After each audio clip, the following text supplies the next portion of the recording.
Republicans are Nazis. You cannot separate yourselves from the bad white people. Growing up in the 90s, I never thought much about race. Sure, you noticed, but never really seemed to matter that much, at least not to me. Being a white, straight, cisgender man, it's the top of the pile. I'm on the top of the pile. That's me. Am I racist? I would really appreciate it if you left. I'm trying to learn. I'm on this journey. Can you please leave? If I'm going to sort this out, I need to go deeper undercover. If I want to be an ally, I need to look like one.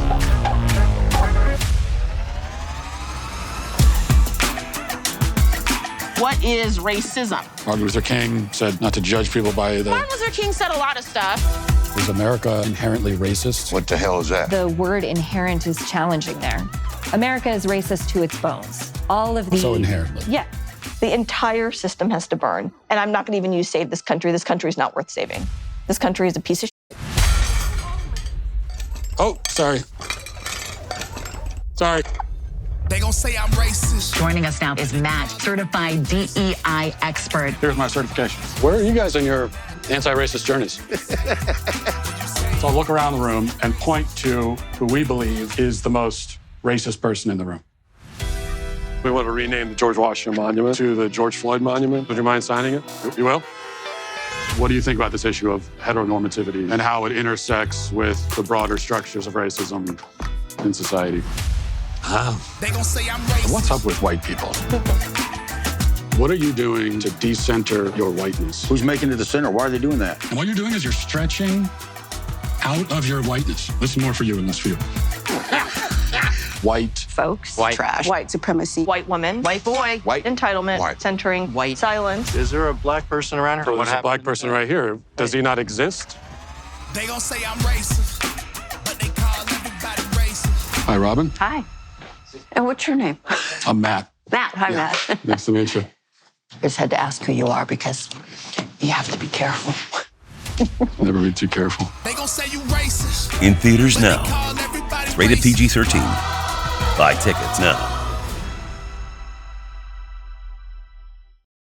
Well, folks, Matt Walsh's new movie is out, and it is already causing seismic waves throughout the DEI community. We'll get to the biggest story concerning that in one moment. First, Tuesday night's debate made it clear that legacy media will do literally anything to bury the truth, including just openly side with Kamala Harris. That is why we exist. Daily Wire Plus gives you unlimited access to the truth with uncensored daily shows, free from ads or moderators, live breaking news coverage, and the hard-hitting investigative journalism the left doesn't want you to see. Join the fight today at dailywire.com/subscribe. Use code FIGHT for 47% off new Daily Wire Plus memberships. The deal is for a very limited time. Join the fight right now. dailywire.com/subscribe with code FIGHT for 47% off. Okay, so Matt Walsh's movie is now in theaters.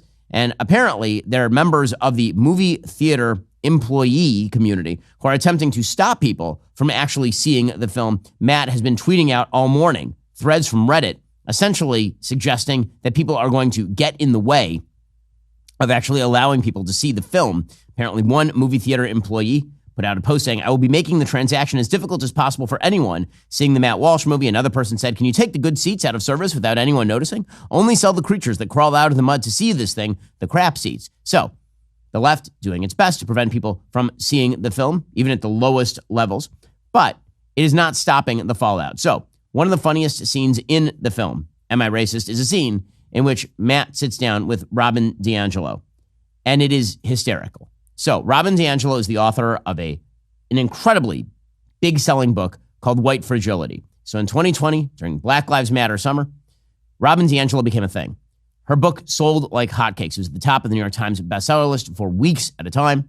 It sold hundreds of thousands, if not millions of copies, and it is complete and utter tripe. It is an awful piece of trash. In fact, I did about a 40-minute takedown of it on YouTube. You can go check that out right now. I go point by point through her entire trash book. It makes no sense. It is self-defeating. The entire book conflicts. It is logically incoherent. And it happens to be also particularly ugly because the basic idea is that if you are white, then you are inherently sinful and there's no way to escape that sin except for doing the things that Robin DiAngelo wants you to do, politically speaking. So there's a scene in the film where Matt somehow and his producers got Robin DiAngelo to sit down with Matt. And the premise of Am I Racist? Is that Matt is effectively a very woke DEI guy. And he falls into the philosophy of DEI-dom and chases it all the way down the rabbit hole. So he actually inhabits that character. It's kind of like a Nathan Fielder movie. He inhabits that idea and becomes the DEI guy as he follows it all the way down the rabbit hole. So in this particular scene, I don't want to give it away because it's one of the best scenes in the film. He's sitting with Robin DiAngelo, and let's just say that he manipulates her into doing something so insane on camera that it should be career-ending. And she knows it, which is presumably why she has now basically deactivated her Twitter account. Now, Robin DiAngelo has released a statement slamming Matt Walsh.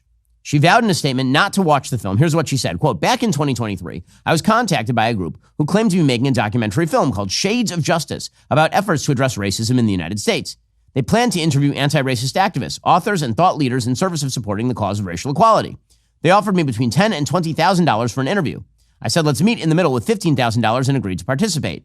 I've since donated that sum to the NAACP Legal Defense Fund." Well, I'm sure that she donated that sum after she found out that she was in the film and realized, oh boy, this is going to be bad. So first of all, kind of weird that she only agreed to be in the film for $15,000.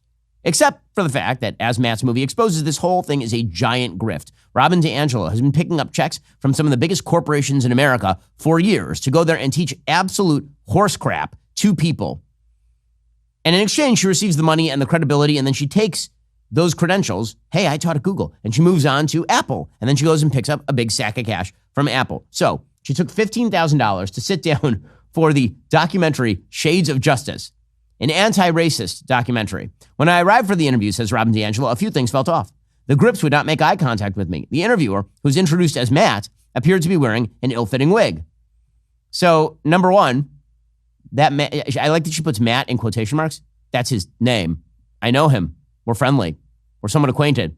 A person who introduced himself as Matt. Well, he didn't introduce himself as Jane. Matt presented himself as someone new to anti-racist work.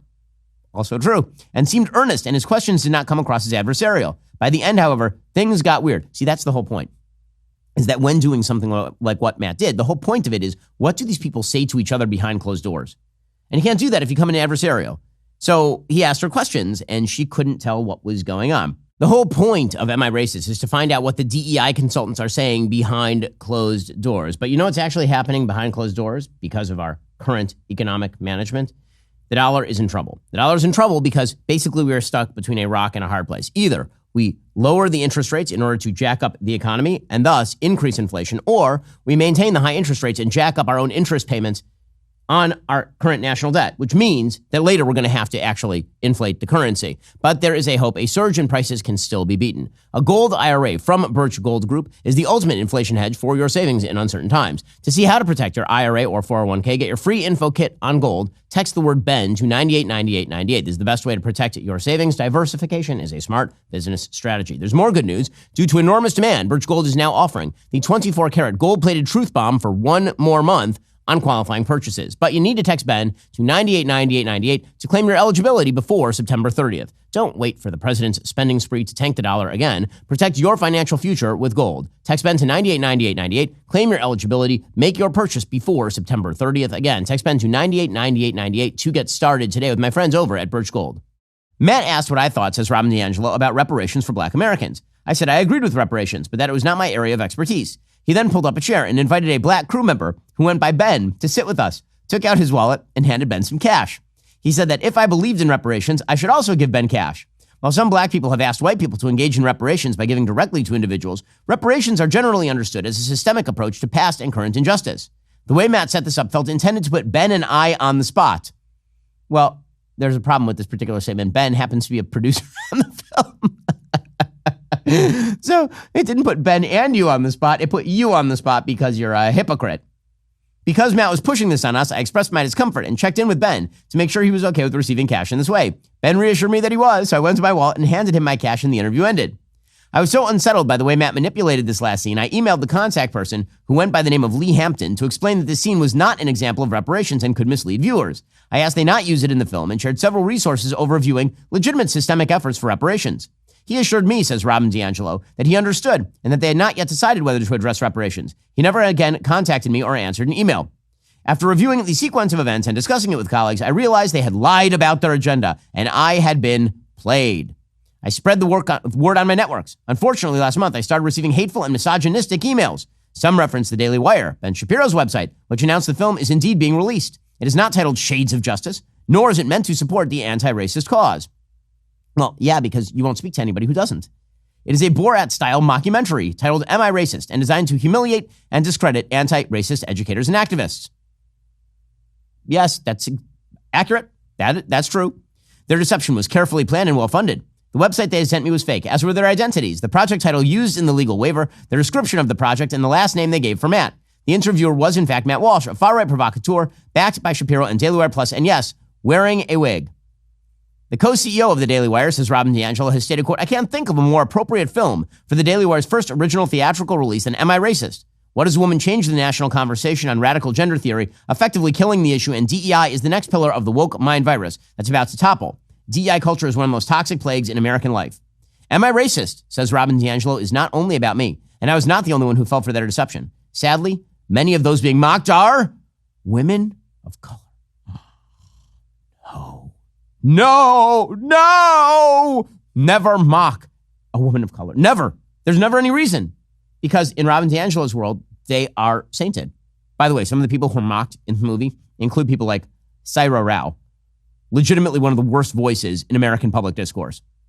I have not seen the film, nor do I plan to watch it, says Robin DiAngelo. So I don't know what they've used in my interview or how they've edited it. But if you see the clips or the full film, consider the source. Matt Walsh. So, who is Matt Walsh and what is his and his backers' agenda? Luckily, he has answered that question without shame time and again. Then she quotes the Southern Poverty Law Center. Says, Shapiro and Walsh's previous film, Lady Ballers, is filled with misogyny, racism, and transphobia. Shapiro also sponsored a film denigrating George Floyd. Wait, you mean that we said that maybe George Floyd wasn't killed by Derek Chauvin, that maybe he died of a drug overdose that was induced by high stress? Wait, you mean like the medical evidence? Or maybe we pointed out that George Floyd, in fact, led a pretty checkered criminal life? No. This experience, says Robin DiAngelo, has reinforced for me how critically important it is to do in-depth background research before making yourself vulnerable to people you don't know or believing in sharing what you see online. They will not prevail in their efforts to stop the work for racial justice. Well, it seems like we prevailed a little since you deactivated your Twitter account. So there is that. Little awkward for you. And what's hilarious about all of this, and Matt tweeted this out, he said, Robin DiAngelo has issued a statement denouncing our film. She claims the movie is designed to humiliate and discredit anti-racist educators and activists. She couldn't be more correct in that assessment. Thank you, Robin. My favorite part of this wonderful statement is that she says she noticed my ill-fitting wig when we first sat down with me, and yet for some reason, she still did the interview. Maybe it was the $15,000. Maybe, because it's a giant grift. Now, Matt also points out this morning that people are very angry at him. He used methods of deception. You mean in a mockumentary in which you expose people? So Matt tweeted, quote, many on the left are criticizing the tactics we use to make our film. Notice how they make no such criticisms about Borat. The difference is that Borat was meant to embarrass normal working-class Americans. Our film embarrasses DEI grifters, academics, and upper-class liberals. Even Nathan Fielder, who I think is hilarious and brilliant, usually uses these kinds of methods to humiliate average people who haven't done anything to deserve the humiliation. The left is fine with that too. With our new film and our last film, we're actually punching up, but somehow we're the unethical ones. Interesting. Of course, that is exactly right. So Matt's film already doing damage. Hilariously enough, the film is going to be released. It's already in something like 1,500 theaters across the country. It is not reviewed a single time at Rotten Tomatoes. 0 reviews. None. In fact, if you go to the Rotten Tomatoes page, brought to you by Fandango, they have a sort of scrolling wheel here that says new and now in theaters.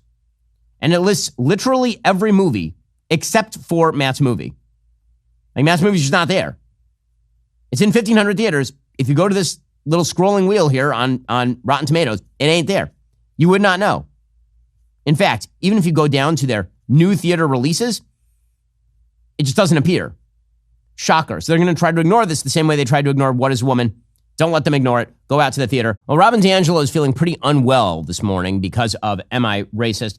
But she should probably go to the wellness company because the reality is that you can't predict the future of healthcare. You can't predict what you can get from your doctor these days. Supply chains can break down. That is why you need to take your own health into your hands. And let me tell you how to do that. you should get a medical emergency kit from the wellness company the way my family has. Now, this isn't your usual first aid kit with some Band-Aids and aspirin. This is the real deal. My medical emergency kit contains actual doctor prescriptions to treat over 30 common and serious medical conditions. We're talking about life-saving medications the mainstream media don't actually want you to know about. Do you need a generic Z-Pack to knock out the cold and flu? Got it. Amoxicillin for infections, earache, strep throat, pneumonia. Check, check, check, check. From UTIs to nausea, the prescriptions you need right now are at home in your kit once you get it. It's like having an urgent care clinic directly in your home. Here's how it works. You just match your symptoms to the doctor-recommended prescription in your booklet. No waiting to see a doctor, no pharmacy lines, no copays. You can order 100% online in minutes. Your kit ships directly to your door. So here's what you need to do. Go to urgentcarekit.com/Ben, answer a few questions online. Your kit will be delivered directly to your door. Use promo code Ben. Get $45 off right now. That's urgentcarekit.com/Ben. Enter promo code Ben. That's urgentcarekit.com/Ben. By the way, Justin Folk, the director of the brand new film Am I Racist, will be stopping by a little bit later on in the show. Okay, meanwhile, Kamala Harris continues to run the emptiest campaign in modern American history. Now, you've been seeing a lot of headlines about how Kamala Harris is building a lead. She's really, really building a lead. Okay, there is only one problem with this particular narrative, which is that the polls basically so far are the same as they were before this particular debate. So before the debate, Kamala Harris was leading by about 1.5 in the Real Clear Politics polling average. And today, she's leading by about 1.5 in the Real Clear Politics polling average. In fact, the last two polls that have come out that at least are taken partially after the debate are the Reuters Ipsos poll that shows Harris up 5 and the Morning Consult poll that shows Harris up 5. There's only one problem with that, which is that if you go back a little bit further, what you see is that the last Morning Consult poll, Harris was up 3 or 4, and in the last Reuters Ipsos poll, Harris was up 4. So in other words, there's been like a slight uptick for Harris, but nothing like this kind of blowout. She's jumping ahead, surging. The race is utterly changed. In fact, according to CNN's Harry Enten, she actually is still underperforming with younger voters even after the debate, which is kind of shocking. So this is the Democrat versus Trump margin among voters age 18 to 29 or under the age of 30. You go back 4 years ago at this point. Look, Joe Biden had a 28-point advantage. A 28-point advantage over Donald Trump. Now, you look when Joe Biden dropped out of the race, he was up by just 7 points. Now, Kamala Harris has improved on Joe Biden's standing, but look at this. She's only up by 15 points. That is significantly less than Joe Biden was up at this point among the youngest voters in our electorate. So, again, these are not amazing numbers. Here's the thing. People widely perceive that Kamala Harris won the debate, but it didn't change anybody's opinion. This is what I was saying yesterday on the show, is that she established that she doesn't always have to be incoherent if she kind of knows what's coming and if she's never thrown off her game by either the moderators or by her opponent. However, nobody has actually changed their opinion about Kamala Harris as a candidate. Everybody already knows what they think of Trump. What that means that this thing is going to come down to extremely slim margins in all of the swing states, as I said yesterday. In fact, the Wall Street Journal interviewed a bunch of undecided voters about who won the Trump-Harris debate. And what they basically found is that the debate did not shake their previously held notions about Trump and Harris and where they stand on the issues like the economy, immigration, or conflict overseas. So, for example, Sabrina Champ, age 47, who lives in Arizona. In 2020, she wrote in Bernie Sanders. In 2024, she's leaning Trump. She says nobody won the debate. She said she baited him. He fell for it. That was disappointing. But as far as Kamala is concerned, I didn't see a lot of policy. Or, for example, Jessica Maldet, age 40, from Pennsylvania. She voted for Biden in 2020. 2024, she's undecided. She said that while she believes that Harris won the debate, she says that she's found herself more drawn to Republicans this election cycle and thinks Trump would be stronger than Harris on some of her priorities, including the need to show strong support for Israel. She said that she didn't know what to do when Trump started talking about eating dogs, but it didn't change her fundamental opinion of how exactly this is going to work. Or Kevin Walsh, who is a self-described Democrat from Pennsylvania. He voted for Trump in 2020. He's going to vote again for Trump. He says, I don't think Trump did very well. I expected more out of him. But she didn't give me any information I didn't already have. It was frustrating to me as a voter. Now, again, I think that the basic idea here is that if Kamala Harris wishes to win this race, at some point, she's going to actually have to draw a distinction between herself and Joe Biden, which is something that she is pretty clearly not willing to do. The big distinction between her and Joe Biden is that she is not personally an old 80-year-old white man. That is the big distinction. That's literally all she can do to distinguish herself, because on ideology, she refuses to actually create gaps with the current Biden White House, because if she did, she'd have to revert back to her positions from 2019, 2020. This is perfectly obvious when you hear the Harris campaign talk about this. For example, yesterday, Harris co-chair Mitch Landrieu, he said that she helped Joe Biden do all of the things. That was her bit. So she's tied at the hip to Joe Biden. She was in the room. She made the decisions. How exactly does she draw to the distinction with an incredibly unpopular president? I think Joe Biden's going to go down in history as being one of the most consequential presidents in the history of America. And she was his vice president, and she helped him do all the things that were done in the Biden time that she was there. And I think that she's proud of that. But nobody should be unclear of the fact that she is her own person. That is the point that she was trying to make to Donald Trump. Okay, well, she can say she's her own person. But what about her makes her own person if she is just a fresh coat of paint on the crappy old jalopy the Democrats have been trotting out for several election cycles at this point, pretending it's a brand new Lamborghini? This is the problem. And so she's just going to campaign on vibes. It's just going to be vibes all the way on in, which is why, again, it is up to Donald Trump to define her. He needs to define her. There is no choice but to define her. It's all vibes all the way down. Representative James Clyburn, Democrat from South Carolina, he says the thing about Kamala is that people love Kamala. They just love her. What about her? Well, her, like her vibes. The progressives love her. Conservatives respect her. She is the quintessential American. Okay. Meanwhile, Kamala Harris on the campaign trail, she has nothing to say about policy at all. She just keeps sounding exactly like Kodos from The Simpsons when Kodos takes over a body in Treehouse of Horror and decides to run for president. Twirling, twirling toward the future. Twirling and twirling. Here we go. We will move forward. We will move forward because ours is a fight for the future and it is a fight for freedom. Freedom.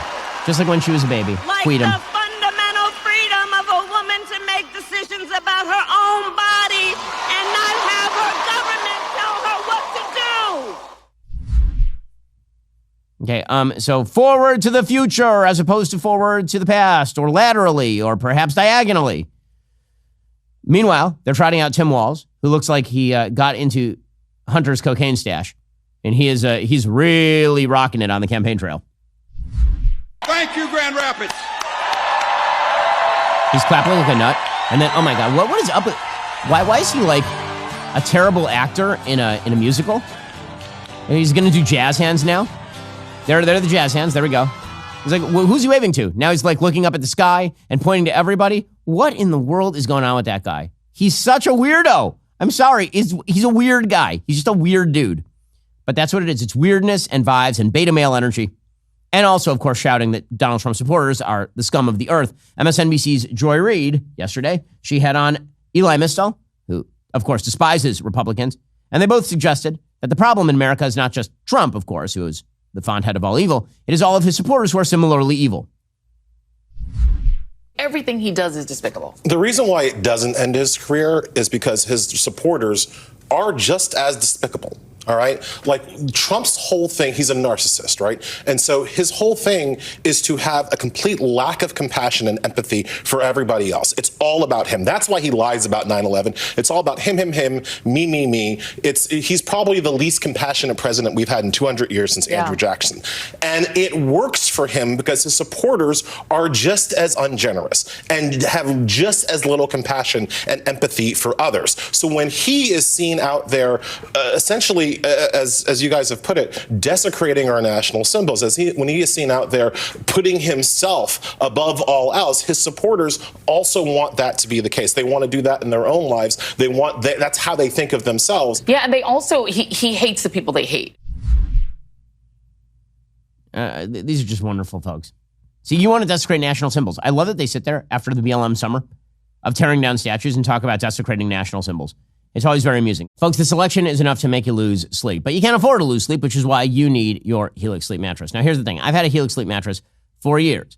I used to have a much softer mattress. It was really bad. It would really hurt my back, but I went to Helix, and then I had my mattress personalized for me, as you should, because you're an individual with a different way of sleeping, presumably, than I do. That's what's so great about Helix. They have 20 different mattresses. 20. They've got the luxe for your fancy types, the elite for the extra fancy. That'd be like me. And even the Helix Plus for our bigger fellows. You know, the hefty dudes. Now, you might be thinking, Ben, how do I know which one is right for me? Well, easy answer. You take that Helix sleep quiz. It's quick. It's easy. It takes less than 2 minutes. I took the quiz myself. They matched me with a medium firm mattress, which is perfect for me because if, again, it's too soft, I get the back pain. Here's another great thing about Helix. They ship your personalized mattress right to your door free of charge. No dealing with mattress salesmen who are about as trustworthy as mainstream media fact checkers. And get this, they give you 100 nights to try it out. Plus, there's a 10 to 15-year warranty. So if you want to sleep as soundly as I do, head on over to helixsleep.com/Ben. Take that sleep quiz. Plus, Helix is offering up to 25% off all mattress orders and 2 free pillows for our listeners. Just go to helixsleep.com/Ben. That's helixsleep.com/Ben. With Helix, better sleep starts right now. So it's a vibes election for Kamala Harris. The problem, of course, is that Kamala Harris and Joe Biden are tied at the hip and their policies continue to suck on like every possible level. So, for example, Afghanistan, complete disaster. One of the great frustrations of watching the debate earlier this week was watching as Donald Trump failed to take advantage of opportunities provided for him on a silver platter. Kamala Harris literally said in that debate she had no regrets whatsoever with regard to Afghanistan. None. That is the biggest opening in world history. Donald Trump should have charged through that thing like an angry bull. He should have said, listen, Vice President, you said you have no regrets? How about like the 13 regrets? You know, like the 13 dead American soldiers. I went to their grave sites. You dinged me for going to their grave sites while ignoring their families. How about the 19 million women? You say you're for women's rights. You say that you actually care. You're super, super compassionate, super empathetic. You care so much about girls and women all over the world. You were perfectly willing to let 19 million women get stuffed into burqas in the basement, forcibly married to men 20 years their elder, and kept away from every aspect of education and beaten if they don't comply. You were perfectly willing to do that for your own glorification. Don't lecture me about empathy and compassion. And he would have been totally right. Here's NATO's Jens Stoltenberg, who is the head of NATO, saying that post-NATO Afghanistan is a complete disaster area. Of course it is. Of course it is. Why isn't this like the number one issue in the election? It should be. It's the most humiliating moment in American foreign policy of my lifetime, by far. We can safely say that it's gone 360 back to Taliban 1.0. I mean, that is a catastrophe, in fact. Yeah, it's extremely bad, and a catastrophe, not least for the people of Afghanistan, in particular women. And I met many women, members of parliament, journalists who begged us to stay. And for many years, I promised that we will stay. We were going to live on a conditions-based approach. Yeah. So we were only going to leave when we had the confidence that the Afghan government was able to take over and secure the country. Meanwhile, Kamala Harris continues to lie about the economic program of President Trump. She said again in her rally yesterday that Goldman Sachs had analyzed their various plans and come up with the idea that her plan would make the economy boom and his economy would crater. Well, Goldman Sachs' CEO last night was like, no, that's not true. We never said that. That report, which was mentioned last night in the debate, came from an independent analyst. And it's interesting, Scott. I think a lot more has been made of this than should be. What the report did is it looked at a handful of policy issues that have been put out by both sides, and it tried to model their impact on GDP growth. And the reason I say a bigger deal's been made of it is what it showed is the difference between the sets of policies that they put forward was about 0.2%. I think our clients are trying to look at what's going on from a policy perspective and make judgments. I think this blew up into something that's bigger than what it was intended to be. So in other words, she was lying about all of that because of course she has to lie. She has to lie about Afghanistan. She has to lie about the economy. She has to lie about immigration. You know, all of this stupid talk about whether dogs and cats are being eaten in Springfield, which again, President Trump, for whatever reason, he tends to glom onto whatever is the memeiest thing of the day. And the memeiest thing of the day, that debate, was all of the Grok AI photos of Donald Trump protecting cats and geese and such. And so Trump, it got it in his head, because he saw it on TV, that they're eating the dogs, they're eating the cats, eating them in Springfield. And it's become kind of a viral TikTok meme, and it's pretty funny. But the reality is that underlying all of that is a pretty serious issue in Springfield, Ohio. Here, for example, is a resident of Springfield, Ohio, talking about how there are lots of homeless people on the streets of Springfield, Ohio. None of those people are being given stipends by the federal government so they can get housing, but new Haitian immigrants are. The homeless problem. I don't know of a single homeless Haitian in this town because they all got vouchers. But I can show you a whole bunch of people that have been displaced because I'm that guy. Rob, you know, for 25 years I've worked with the homeless in this community. These are all major problems that Kamala Harris is ignoring. And while some people are talking about eating the cats and the dogs, I think that what we should be talking about is how you get the world's best meat. I'm talking here about Good Ranchers. See, here's the thing. Good Ranchers is not only an amazing partner of the show, they are also great people. They are supporters of the Paralyzed Veterans of America. Every order supports American farms and American veterans. Now, Good Ranchers isn't messing around with trendy food fads or cheap imports. They're focused on what really matters, delivering top-notch meat from American farms straight to your door. Good Ranchers meat isn't just free from antibiotics, seed oils, and added hormones. It's a cut above the rest. We're talking 100% American beef, pork, and chicken. Get this, right now, Good Ranchers is running a presidential promo. Subscribe to any of their boxes, you get a free add-on for 4 years. That's right, until the next election, you can get extra chicken, beef, bacon, or salmon in every order. It's like voting for delicious meat with every meal. Plus, every cut is pre-trimmed and vacuum sealed. That means less prep time and more time enjoying your meal with your family. With my exclusive code Shapiro, you'll get an additional $25 off your first box and free express shipping. Remember, you're not just choosing dinner, you're choosing to support American farmers and enjoy the best meat the country has to offer. So don't miss out. Use code Shapiro at goodranchers.com today. Claim this presidential promo worth over $1,200. Bring 100% American meat to your family meals until 2028. That's goodranchers.com. Use promo code Shapiro. Goodranchers.com. American meat delivered. It is, again, these are all major problems. And Kamala Harris is ignoring all of them in favor of jabber about vibes and compassion and the future. Now, there are very serious economic problems on the way. And Kamala Harris is a deeply unserious person. So, for example, we just found out yesterday that interest payments on the national debt have topped $1 trillion this year. According to CNBC, the U.S. government, for the first time, has now spent more than $1 trillion on interest payments for its $35.3 trillion national debt. With the Federal Reserve holding benchmark rates at their highest in 23 years, the government has laid out $1.049 trillion on debt service, up 30% for the same period ago, and part of a projected $1.158 trillion in payments for the full year. Subtracting the interest the government earns on its own investments, net interest payments have totaled $843 billion. So we are now spending more money paying back our debt, the interest on the debt. We're not paying the actual principal back on the debt. We're spending more money on that than anything in the American budget except for Social Security and Medicare. That jump in debt service costs came as the U.S. budget deficit surged in August, edging close to $2 trillion for the full year. Now, I want to show you this chart. This is a chart of American interest payments. These are interest payments on the debt, what we owe to other countries on the debt. As you can see, if you go all the way back to the 50s, the answer was pretty much nothing.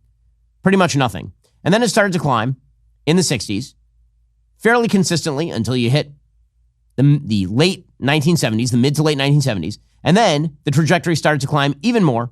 And it's set on this new, very, very steep trajectory, going from approximately $50 billion all the way up to continuously about $350 billion in about a little before the year 2000. Then the interest payments on the debt started to come down from that late 90s period through the mid 2000s. They started to climb again fairly precipitously until you hit the 2008 crash, and then kind of bounced around a little bit, and then the 2020 pandemic and its aftermath. And they just went line that goes straight up. It's a line that goes straight up. And that is Joe Biden's inflationary policy, because we took out more money to spend, which means we have to pay more money back, and we took it out at exorbitant interest rates because we had to increase the interest rates in order to jack down the inflation. And so what you end up with is a jump from approximately $587 billion in servicing the interest on the national debt in the year 2019 to $1 trillion today. $1 trillion. And that's only going to continue to grow. The amount we owe in terms of our interest bill continues to spike. So does the national debt. As late as 2014, the U.S. national debt was $18 trillion. Today, the national debt is $35 trillion. In the course of 1 decade, we full-on doubled the national debt in this country. That is totally unsustainable. And when Kamala Harris says she's going to solve that by continuing to spend on massive social programs, what she really means is that she's not going to solve it at all. If she believes she's going to solve our nation's economic and fiscal problems by taxing rich people, she's out of her mind. There are only two things that can happen here in order to solve this problem. One is massive economic growth, and the other is reduction in spending, and they have to be combined. The reality is the three biggest items, notice the military budget is not one of these, the three biggest items that are driving America's national debt and the interest on the national debt are payments on the interest on our national debt, Medicare, and Social Security. Those are the big three. And we're not touching any of those until we actually lower our spending. We can outgrow some of our problems, but we can't outgrow all of these problems. Phil Gramm and Jody Arrington have a piece in the Wall Street Journal yesterday pointing out that welfare is what is eating the budget. They say, ask any budget expert in Washington to explain the ballooning deficit and debt. Social Security and Medicare will be high on the list of causes. That's wrong. The real driver, the elephant in the room, is means-tested social welfare spending. Medicaid, food stamps, refundable tax credits, supplemental Social Security income, temporary assistance for needy families, federal housing subsidies, and almost 100 other programs whose eligibility is limited to those below an income threshold. True, Social Security and Medicare are a drain on general revenue and will become big fiscal problems if not reformed, but they aren't the major source of our current fiscal crisis, because both are financed in large part by dedicated payroll taxes. Since its inception, Social Security has produced cash surpluses 60% of the time. In 2023, Social Security payroll taxes funded about 89% of benefits. Means-tested welfare programs, however, totaled $1.6 trillion in 2023.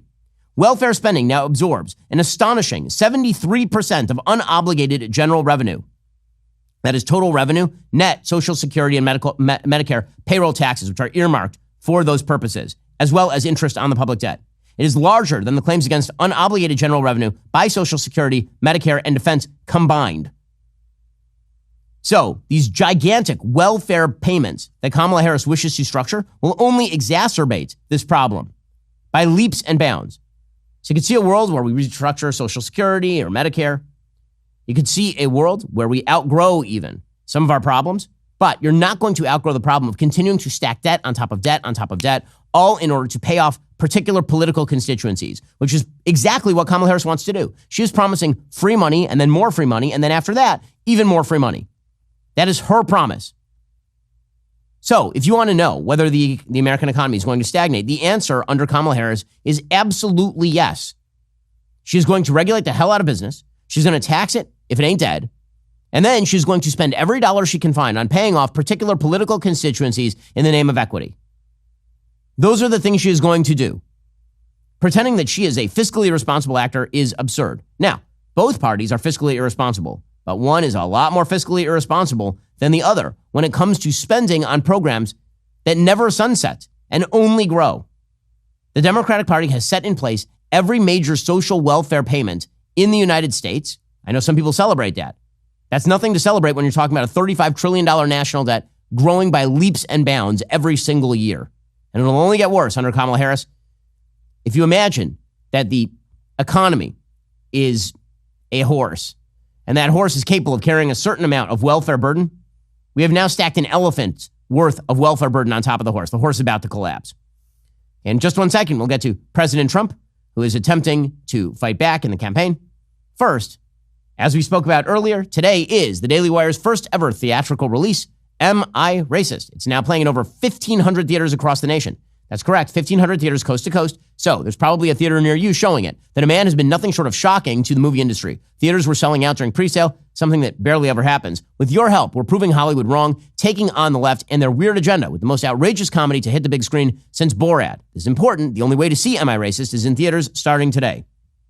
Do not wait. Head on over to amiracist.com, type in your city or zip code, grab your tickets and showtimes right now. Let's make this opening weekend impossible to ignore. Get your tickets, fill the seats, help us dominate the box office this weekend. Also this Sunday, we'll be releasing a brand new episode of the Sunday Special with historian Niall Ferguson. Niall, of course, is there to comment on the big interview that Tucker Carlson did with a person named Daryl Cooper with regard to the origins of World War II, in which Cooper suggested that the big villain was Winston Churchill. Niall has written many books, including a book called The Wars of the World, all about World Wars I and II. It's a great investigation into the causes of World War II, the entire history of World War II. Fascinating stuff. And Niall, of course, knows pretty much everything on this subject. Here's a bit of the trailer.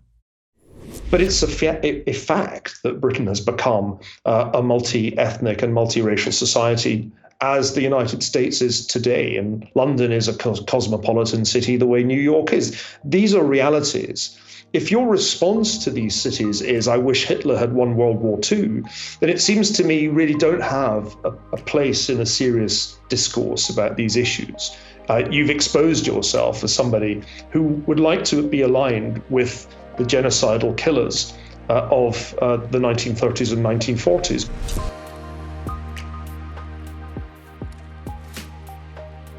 Don't miss this incredible episode of the Sunday Special with my friend Neil Ferguson. Folks, we'll get to President Trump's campaign and how he needs to fight back against Kamala Harris in just 1 second. First, a little bit earlier this week, we had the opportunity to sit down with Justin Folk. He's the director of Matt's brand new movie in theaters today, Am I Racist? Here's what it sounded like.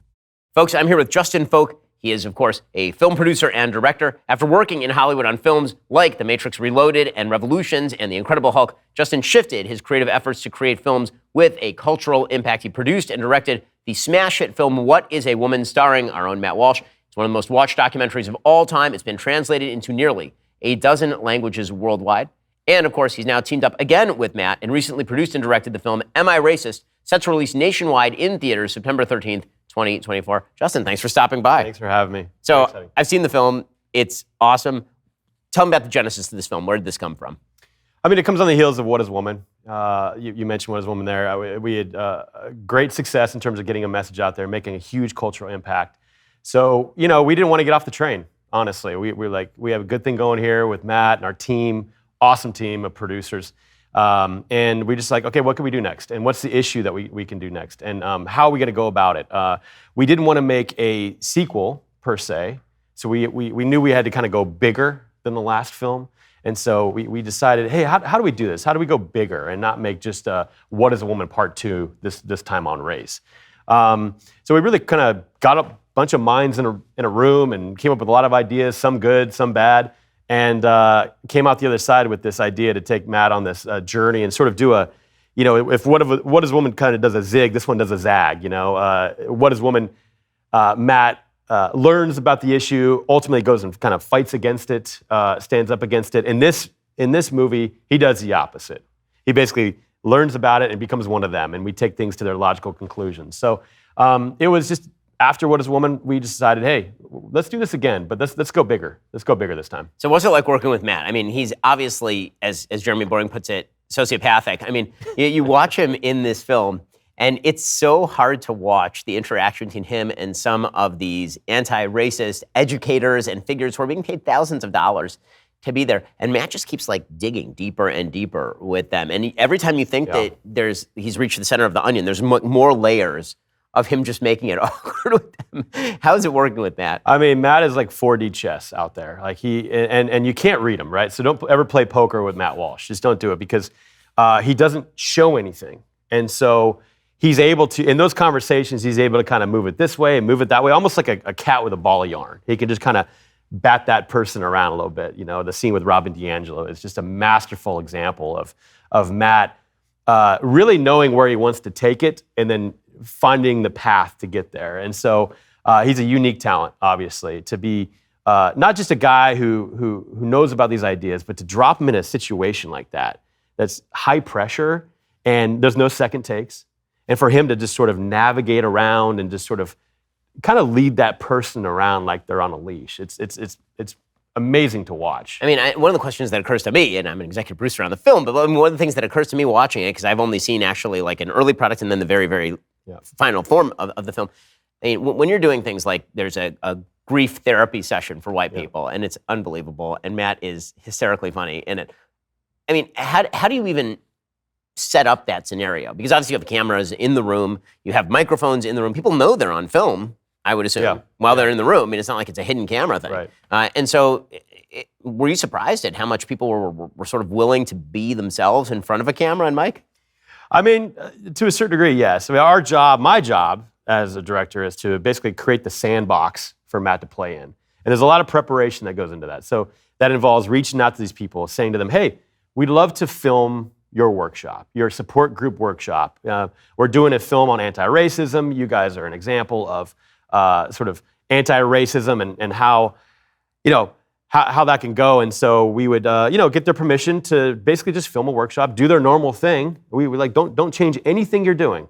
We just want to observe and then, just parachuting Matt into the scene as the extra element that kind of, to spice things up. So I'm always surprised when you hear these people in real life say what they have to say. And really that's the whole point of the film, right? Is to show Americans, this is what these people believe. This is what they're pushing on the rest of us. And we as Americans need to know, is this really the direction that we want to take ourselves? And so very important just to show them in their own words. And we didn't take them out of context. We don't edit them out of context. We just show them for what they truly are, what they truly believe, and we let the chips, basically fall from there for Americans to decide. I mean, one of the things that's really striking, there's a scene that happens in the film where Matt actually just goes and talks to kind of normie Americans. He goes to a bar, and he goes to an auto shop, and he just talks with normal Americans.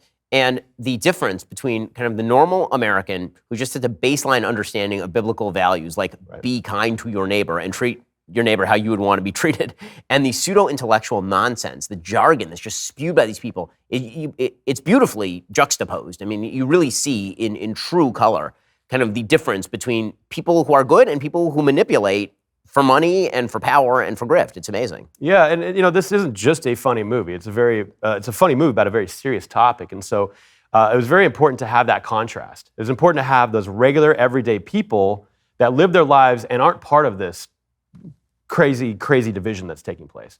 In fact, it's actually the heart and soul of the movie. When people watch the movie, they look at the scene. We interviewed a guy named Milton down in New Orleans, and he is the heart and soul of the film. He's just a guy that's had a good go here in America. He loves the country, and Matt sits down with him, and Matt asks him kind of these crazy questions coming from the perspective of a DEI, race hustler, and he just doesn't buy it. He just starts laughing. He's like, "This is crazy," and we noticed, of course, that whether they were black, whether they were white, they basically had the same exact message when Matt talked to them. These regular, everyday people, and then when we hold that in contrast to these so-called experts, these people that are pushing this stuff, it really is astounding. The chasm that's there. So when you were filming it, what was the scene where you finished filming the scene and you and Matt just sort of like high-fived each other? You're like, man, there was a couple of those.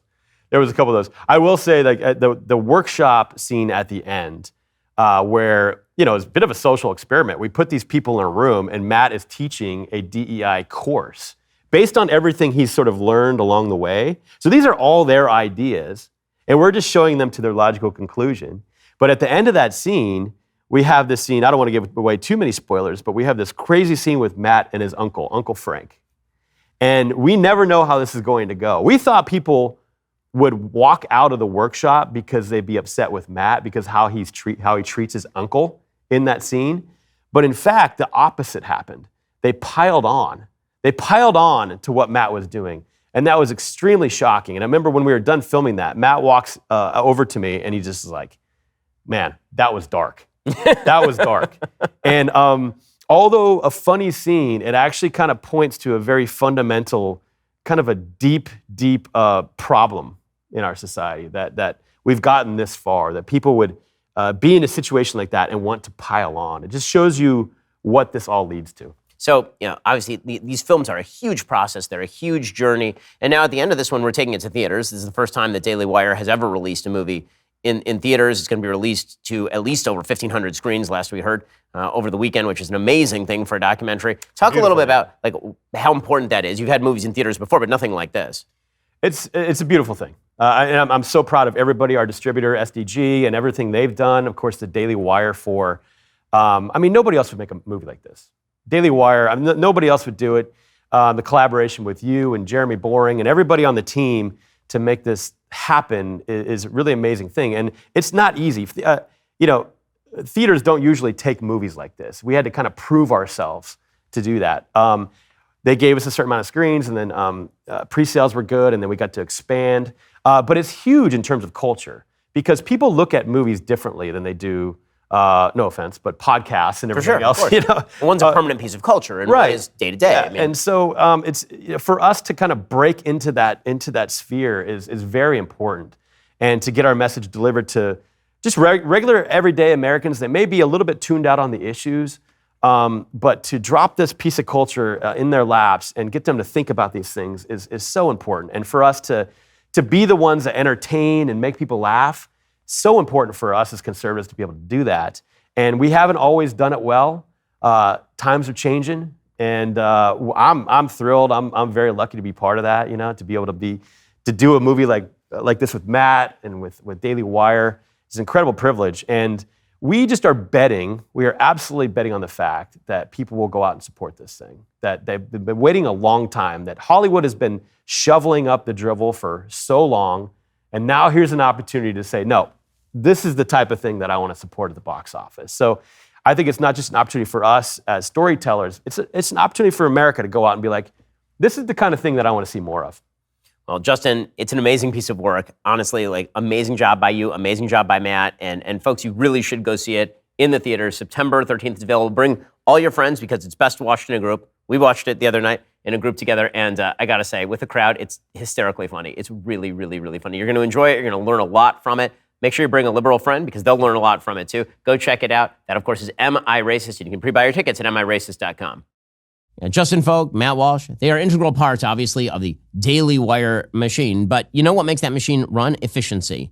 And that is why when you look at your own business, you need to look at how best to get into efficient business finance management. Check out Ramp. Ramp is a corporate card and spend management software designed to help you save time and put money back in your pocket. Ramp gives your finance team unprecedented control over company spending. You can issue cards to every employee with actual limits and restrictions, a novel concept in today's world of runaway expenses. Ramp's accounting software automatically collects receipts and categorizes your expenses in real time. No more chasing down receipts like a dog after a squirrel. Your employees won't waste hours on expense reports, allowing you to close your books 8 times faster.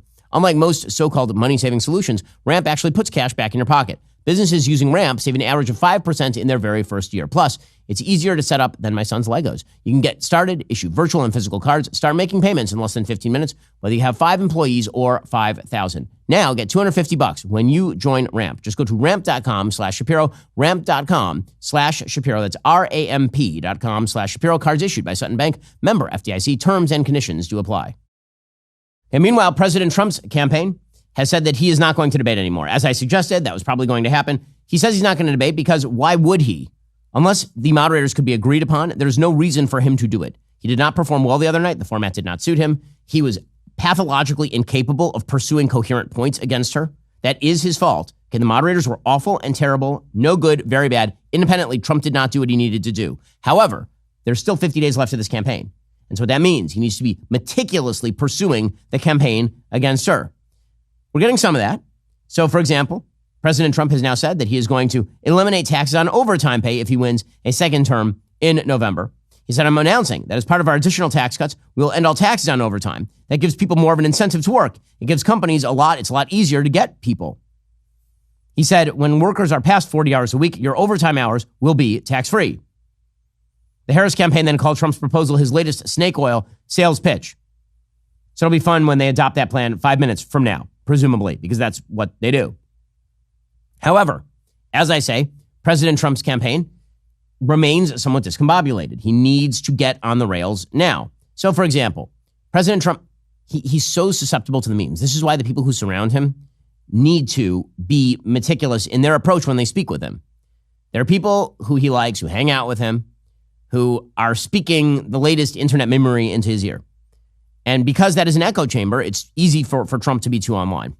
So yesterday, for example, Trump at a rally started talking about how Kamala Harris didn't work at McDonald's. Now, we actually don't know whether Kamala Harris ever worked at McDonald's. She says she did. The Washington Free Beacon has tried to dig into that and all the rest. However, is this going to be a key point in the campaign? Or is this just going to be sort of chum in the waters for the internet types?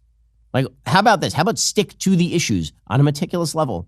Make her answer for her record. How about that? She's a liar. She doesn't work at McDonald's. She said she worked at McDonald's, right? Right? She worked at McDonald's and she was working so hard. There's only one problem. She didn't work at McDonald's. She's a liar.